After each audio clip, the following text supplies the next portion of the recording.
what I wanted to talk to you today about is your experience with Grow. So let me just set this up first by saying I am talking with Renee Bursey, who's chiming in from North Georgia, the beautiful mountains of North Georgia. And by full disclosure, she is Brett Bursey's little sister, which makes her my sister-in-law. So this is a little awkward, but we'll get over it.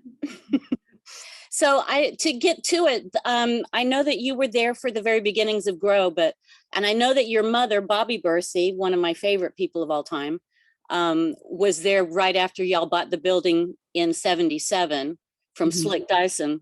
And the thing was a mess. And I know that she stayed for at least a couple months and helped refurbish the thing. Were you there then, or did you come later? I came later. Do you remember when you showed up? I'm pretty sure it was 79. It might have been 78, but I know I stayed for like 5 years. So, and I left when I was 31. So I figure it was 1979 when I came. That sounds about right. So the building was already complete by the time you got there. So one of the things I wanted to talk to you about was the food co-op, which I think is one of the most successful projects that Grow ever sustained. It went on for 40 years, but you were there from the beginning of it. And the other day you called it your baby. So I really wanted to talk to you about what was the genesis for that and how did it come about? And I know that there were some things that you did that were pioneering, like being able to accept food stamps for wholesale food products. So can you just talk about how it got started? And Sure. When I got to Grow, I really didn't know exactly where I would fit in. And Brett said, well, why don't you just go up to the State House and listen to the hearings that are going on there and see if there's anything that kind of tickles your fancy. And there were a lot of issues about food stamps and how people didn't have enough from month to month to make it, and that a lot of people would go out and steal a loaf of bread, a can of whatever, and get caught and be in jail because they didn't have enough money to feed their family. So I came back and I talked to Brett about the fact that, I didn't feel like the food stamps were a very equitable system, that we ought to be able to utilize them in some way to allow people to have better access to quality foods. And so I did a grant proposal and it was accepted, and we got a HUD house in Bluff Road. And I had 4 volunteers that were with me during that program. And we set up in the Bluff Road community and began using, talking to the community members and getting them excited about what we could do with the food stamps. And so what we did was we went to wholesalers instead of retailers, and we were able to get vast quantities of food where they could, have some to store as well as to, for eating at the time. And the idea was to establish community centers so that we could do other projects as well. And it took time. It took time to establish ourselves in the community. White girl, middle class, coming into a Black neighborhood. It was a little rough. There was some resentment and disbelief. But as the project went on, there were more and more people in the community that came to be a part of getting the food together, boxing it up, distribution. And so we began to add other projects. One of the things that we did was we made solar window boxes out of basically nothing, like gallon milk jugs, put together wooden box with nails, put the milk jugs in the box and put a fiberglass thing on top, and voila, you save some money with your electricity by these little solar window boxes. Yeah. And quick. And right. A lot of people had those in the community. We worked with the Bluff Road community for a period of 5 years. And at the end of that time, the whole idea was to turn it over to the community to allow them to run it and develop whatever other projects that they wanted. Brett may know, but there was also the grant ran out at that time, at that end of that 5 years. And Brett may know there was a member of the community that donated some property to the Bluff Road project. Right. And they moved from the HUD house to this piece of property, which had a pecan grove and a cannery, an old cannery. And they got all that stuff up and working. They harvested the pecans, they opened the cannery, they had a garden, they grew their own foods. And so to my knowledge, that is still in operation today. And that was, from 1979 until now. It's a pretty good record for a project. I went to any community organization that wanted to listen to how we put it together to start their own projects. I went all over the state doing a presentation on how to do this. And I think it helped a lot of people to feel more invested in their community. And that's what I found. What struck me about that, it wasn't just a food co-op, which in itself was a great idea and a real public service to those communities. And I know that Brett had already established a relationship with Judge Glenn Davis and Hattie Frewster from that neighborhood, and he was instrumental in keeping that going. I don't know if they were involved when you were there, or did they take over when you left? That was the name I couldn't remember. Glenn Davis was just amazing. We had cookouts where we had, community together eating and having a good time and playing music. It was great. Yeah, they met. I've been reading all about the anti-nuclear work that was being done, and that's apparently how Brett got involved.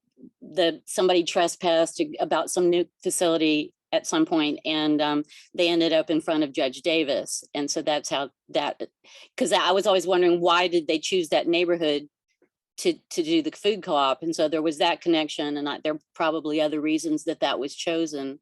There were several, like, I don't know if it's the communities out there with Starlight and something else. I don't know if those are still around.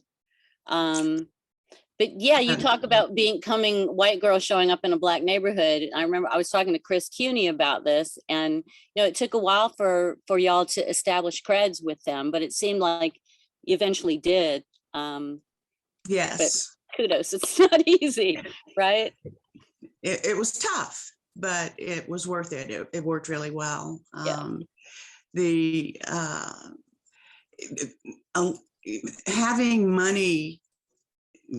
Having to put money into your groceries and everything made it impossible for people to have extra money to do other things with. So it was nice to be able to use. I felt like that the food stamp program in itself was unfortunately our government's way of having a expendable group of people to serve during war times and things like that. And I felt like if people could get out of that rut of the whole government dole, that they could feel a lot more self-reliant. I'm sorry? Self-reliant. Yes, Yeah. self-reliant. Well, I was really impressed. I've got one of your old calendars, and Brett said it's your handwriting. And I've got two of them. I ran the cafe too. I want to talk to you about that. But before we go there, I want to just say that I was really impressed, because just in a month, in February, and there's no year on it, but I think it's 81, because this one in August says 81. So it was in that neighborhood. And you had a blood pressure screenings, you had a community meetings, you had a hamburger weenie roast, you had 2 different food buys, and then you had a network for survival planning meeting. And then the other month you did all kind of grow things. What is socialism? Help with income taxes. And Brett said you were responsible for this. You did a dental educational workshop. What's Right. happening with your teeth? Yeah. Anyway, it's just great. I think it's really wonderful. So where was that community center, was that an actual physical thing? And did they do that at that building, or was it another place? We did all of the projects out of the community center So until the it community moved. center is where the food buy happened and people came and picked things up. Is that Yes. where CUNY was living upstairs then? I'm sorry, I don't remember. Yeah. Well, he said that when he got there, the building was, and that's why I'm a little off, because I'm not sure whether they're talking about two different facilities. I know that there was the place that's still right off of Bluff Road that you can see from the road, the wooden house. And apparently it's a 2-story thing, and Chris was living upstairs and the co-op was happening downstairs. And he said he was running to the farmer's market to do, bulk buys of stuff to bring there, and then they'd get packaged. So But he I didn't must know have- whether the actual distribution happened there. yeah, It's a minor point. this happened at Bluff Road. Okay. So anything you want to add about that before we go to the cafe? Let's see. I'm so impressed that the community still has it up and running. And it's, not just for the food co-op, it's for, a lot of different projects, things that are important to the community to see happen for their youth. And it's just, it makes me feel good that something we established so long ago is still operative. Yeah, I think that's a really rare and wonderful thing. So I went to I don't know exactly what office it would have been, but I went to talk to the people that were in government programs for the welfare of people.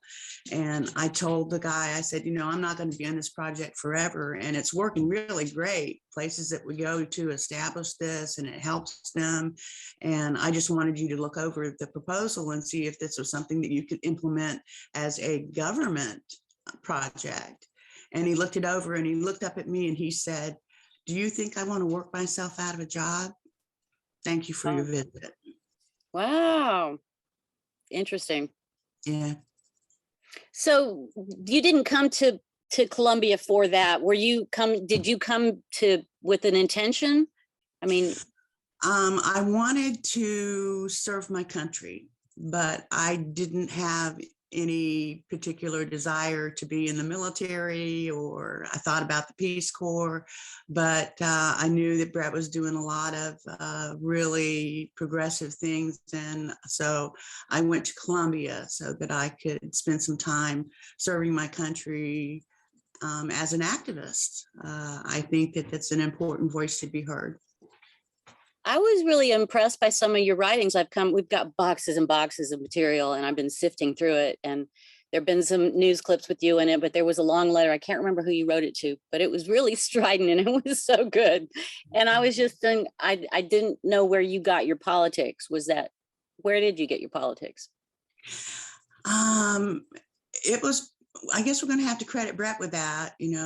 Growing up in the military, you live so many different places, you meet so many different kinds of people, you meet different races, and it makes you a lot more open to being able to look at the world with a whole world perspective, and not just, this is my country, right or wrong.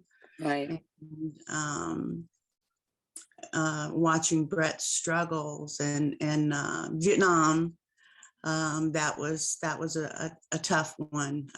We also I sponsored a meeting for Vietnam veterans when I was running the cafe, and those were some of the hardest things I ever sat through. These guys had no place to go. They were just kind of tossed out by the government and not taken care of, and it just, it felt so good to be able to help them. They were suffering from Agent Orange, PTSD, and Brett helped a lot of the people that came to Grow, that came in through the meeting to get in touch with, like Bob Guile and Bob Allen, and get some restitution or support from the government for having served our country and been ignored. Yeah, I hadn't expected to get involved with the GI movement that happened out of Fort Jackson here in Columbia in the late 60s and early 70s. And they were doing the most cutting edge activism, and it really risking a lot because they're in the military, and you know that culture better than most. So really putting their asses on the line, and the work that they did is so phenomenal. And I hadn't realized, I was watching old news clips of it, and Brett's in the background. I'm like, what's Brett doing there? It's like baby Brett activist. He must have been like barely 20. And I just didn't realize that he'd been involved with that in the UFO coffee house that happened before your time here, which was also a hub for GIs. But so there was that tradition of that work already being done when you came on the scene. But you're right, it was so important because there wasn't really much space for them to be. I was really impressed with Brett that he felt it was important to support the troops. Yeah. Regardless of the fact that Vietnam was such a fiasco and so wrong. Time anybody would be putting down a service member, Brett would say, no, you know, they were serving their country and they deserve for us to support them. And his method of support was, of course, to help them to find restitution for a lot of the illnesses and things, some restitution for family members when their military person died from Agent Orange and other complications.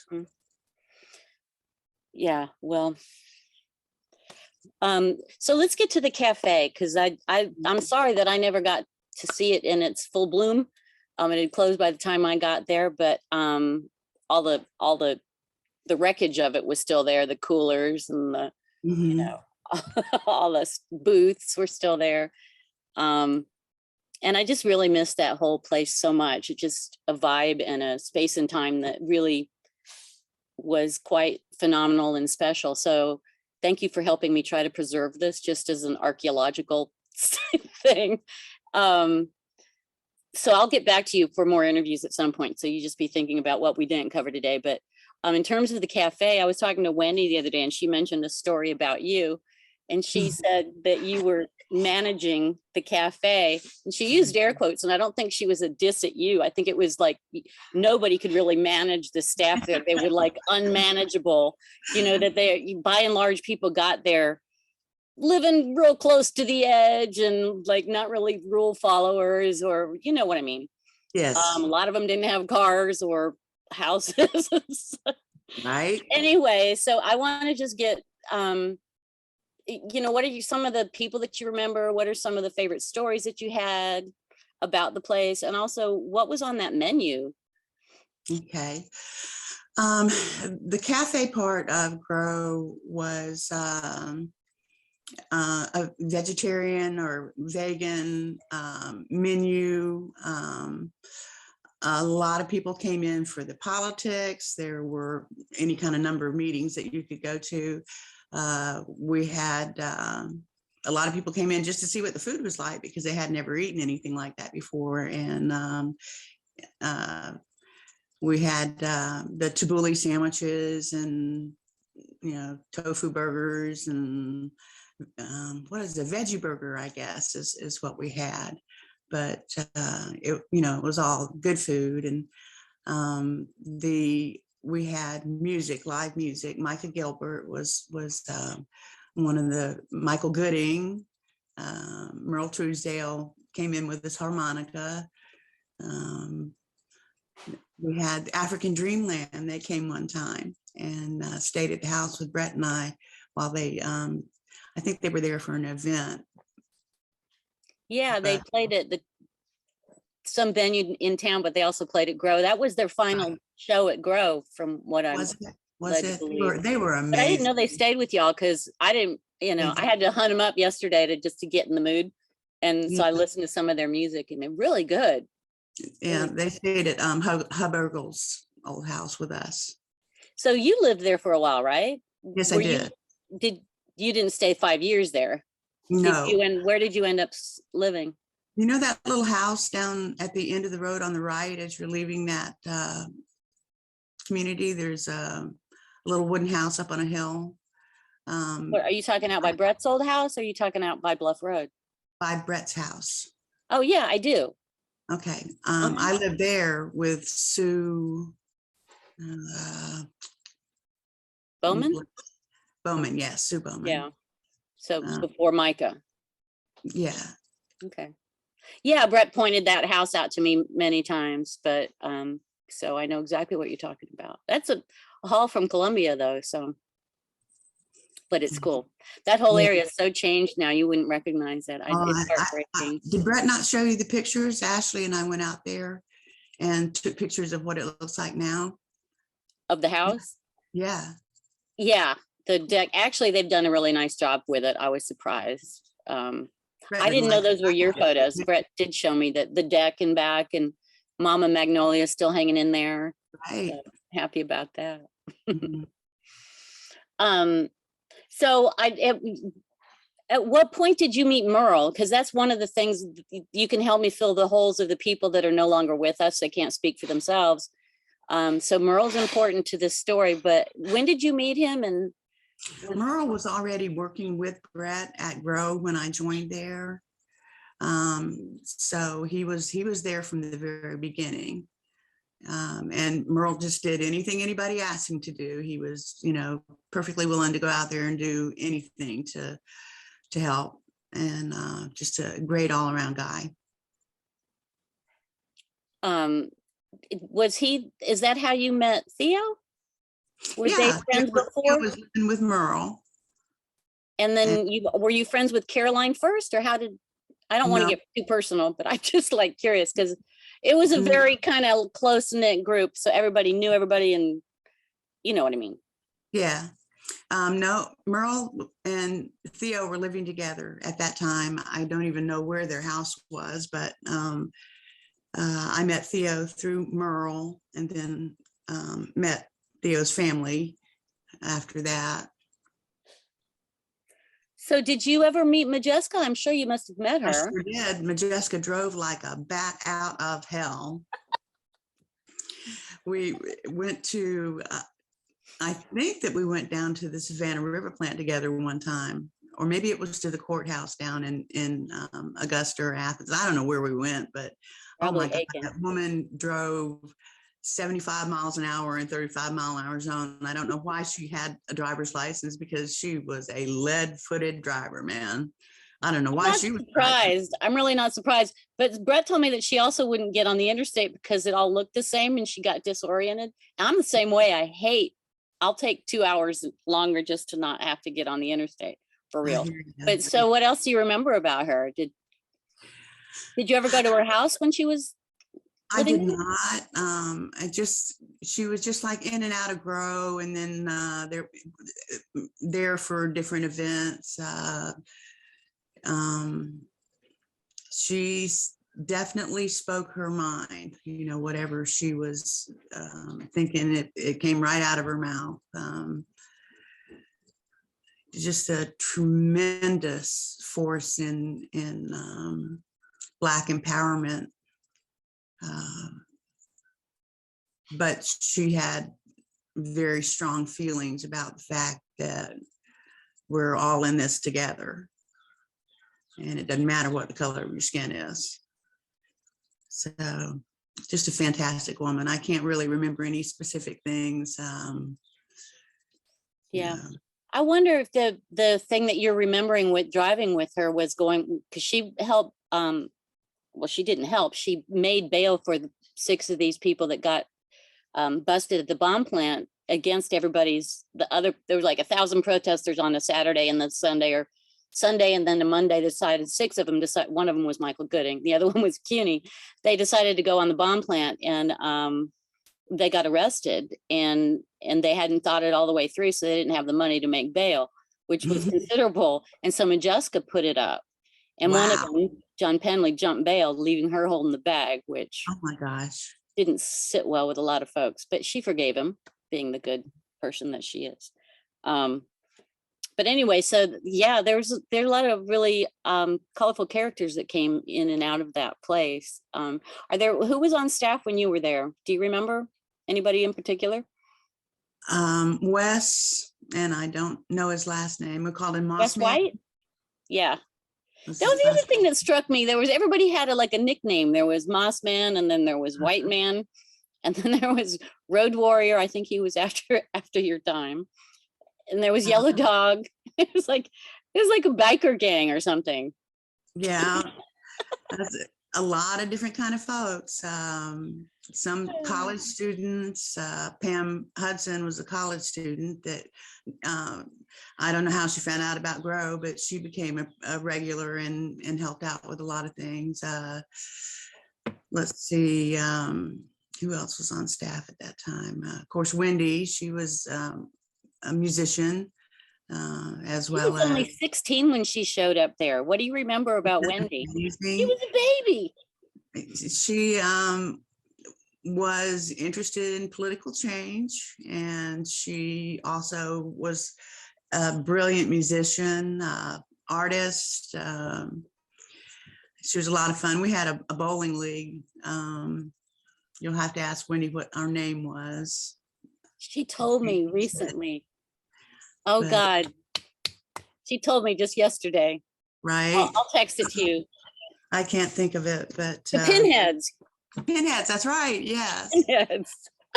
I told her we need to get that and a marching band. I got off track. Michael Gooding, Jeff.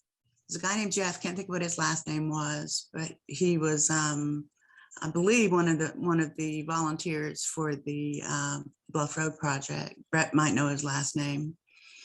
You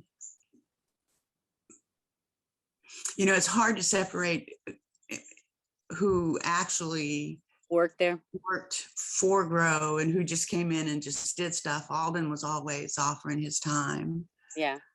Um, Well, that was the end. Speaking of offering his time, I was really struck by how handy everybody was. It's like, you know, y'all had skills back in the day. Y'all were learning, you were canning and you were sewing and you were building stuff and, you know, doing woodworking and running cafes, running little businesses, running a print shop, creating magazines and newspapers. I just find that just the enterprising spirit on nothing. I mean, fumes, living on fumes, doing a lot of really cool stuff. And I think it should be real inspiring. So I'm trying to lift that stuff up. Do you think that there's a different, without pulling on anybody, is that there's a generational difference in terms of skill sets? Am I right? Yeah, I don't, it was just, if you don't limit yourself by thinking you can't do things, if you just go ahead and try it, you know, you find out that you're better at stuff than you thought you'd be. You know, I look back on my time there and I'm just amazed at some of the things that I did. Brett called us up one time and he said, quick, they're about to detonate some chemicals where a community has their garden. You got to go out there and keep the cops busy until I can get an injunction against them. And Michael Gooding and I don't know who else, ran out there in somebody's van and jumped out and ran all over the fields and stuff. And the cops were pretty aggressive in subduing us, but they did not deploy it was some type of pesticide before Brett came up with the injunction to stop them from contaminating that neighborhood with pesticide. Yeah, Chris told me that story. Actually, he told Brett in a video and I watched it. And I hadn't heard that story and I didn't know that you were part of that. That was pretty cool because the way he put it was that y'all went into the woods and Brett went to court and it was like a half victory because in the end, they could still blow up the chemicals. They could still do that, but they had to consult with the National Guard, which was y'all's umbrella organization, right? So they had to consult with Brett basically before they could, and they couldn't truck anything out or and anyway, they put some restrictions on them. So Yes, wow, they that you did. were part of that. I didn't know you were. That was pretty Yeah. cool. I know, Brett pointed me in a direction and I went. Did- I didn't have the responsibility of a child. I had no fear of the unknown. It was just, take a leap and see what happens. I was the first security manager for the first event we had at the Savannah nuclear plant. And it was pretty rough. The first year, they wouldn't serve any of us in any of the restaurants or grocery stores. We were just kicked out of every place that we went when we were trying to set up for the event at the plant. And Was that the first one that Jackson Brown played at? yeah, Jackson 'Cause y'all Brown. did one the next year, and then Yeah, the I next did. year I was too. there for all of them. But Wow. the interesting thing was that the first year we were, it was nonviolent action. And the first year that we were there, the police were very aggressive in restraining us and arresting us, and said stuff under their breath like, why don't you go get a job instead of wasting everybody's time doing this? And I remember the last year that I was there, there was a policeman that had been there the whole time through the whole thing. And he was chatting with me. He was on one side of yellow tape and I was on the other side of the yellow tape. And I told him it was going to be my last year that I would be there. And he said, well, I just want you to know that you've made a major difference in my life, that I'm retiring soon. And if there's another event, I will be there in your place. And thank you for everything you've done. That must have felt good. It did. Yeah. It did. No, it's tough that you guys, what's impressive about that campaign is like how long you guys sustained it, for one, how much time and energy and commitment and discipline it took to do it. And against such stiff odds, because I mean, an entire industry literally outgunning you all. And still you kept marching at it. And I just gotta say, God bless y'all. So for that.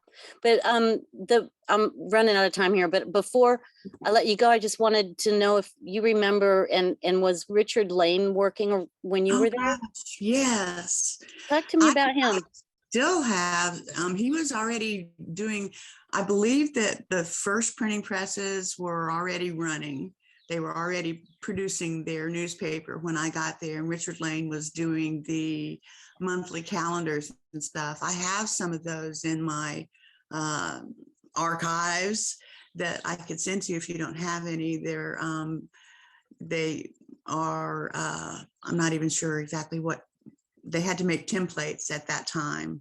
So this is like a black painting on a clear plastic background of some sort. But I'll take some pictures and send them to you. Yeah, if you would, that would be great. Because, not just, like I told you earlier, not everything is going to fit in this book, but I am hoping to create an online archive that's going to be part of the Majesco school, where this stuff can all live, like posters and what you're talking about, the calendars. I've got a few of them, but I'm always, as complete a set we could get would be really great. And we don't need the originals, maybe, but they do need to be as good a quality as you can. But most cameras these days, phones, are pretty good. So dig out what you can. And Sure. Again, any photos that you have. But I don't think I let you finish about Richard. So I know he did the calendars, and he also did the Incredible Hulk. And when the next time you're in Columbia, you need to go by there and see that thing that he did on the trestle, the Sun Ra. Do you remember that? On the what? On the trestle that was across from Grow, like in that, it used to be an empty lot. And he did like an Egyptian mural on the side of this crumbling trestle. And it's now the centerpiece of his park. I went by there the other day, and they put benches up and azaleas planted, bushes around. And it's just lovely. And I think it's a wonderful tribute to him and his vision.